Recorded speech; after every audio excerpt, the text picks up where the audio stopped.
ये क्वेश्चन तो है बॉटनी स्ट्रीम का, लेकिन इसमें कॉन्सेप्ट लगेगा रेशियो एंड प्रोपोर्शन का, इसीलिए मैंने कहा था कि रेशियो अच्छे से पढ़ लो, सारे चैप्टर में लगने वाला है। तो जल्दी से आके इधर देखो, उसने बोला है कि एक नाविक जल के प्रवाह के साथ यानी कि डाउन स्ट्रीम जाता है और जितना टाइम लेता है उससे ट्रिपल टाइम लेता है अप स्ट्रीम आने में, यानी कि जल के प्रवाह के ऑपोजिट। तो टाइम का रेशियो डाउन स्ट्रीम और अप स्ट्रीम में 1 और 3 का है।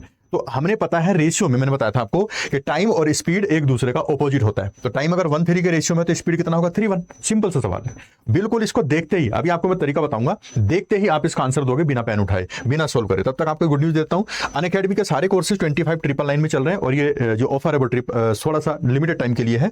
कोड इस्तेमाल करना पड़ेगा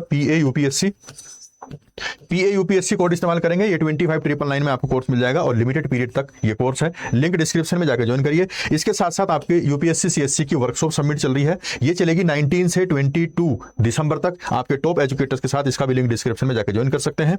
आ जाते हैं टॉपिक पर, सीधा सवाल है, कुछ भी नहीं पूछ रहा है।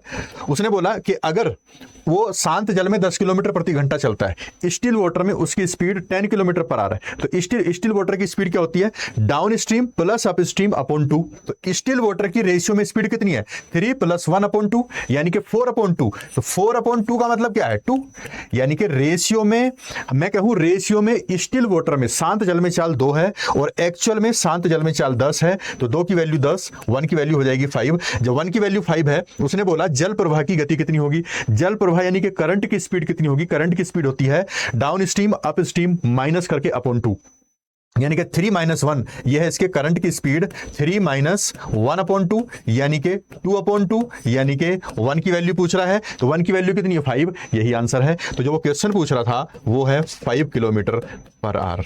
उम्मीद है समझ आया होगा, रेशियो का कॉन्सेप्ट कितना इंपॉर्टेंट है ये भी पता लग गया होगा। तो अगले सेशन में मिलेंगे नई वीडियो के साथ, तब तक के लिए बाय, थैंक्स फॉर वॉचिंग।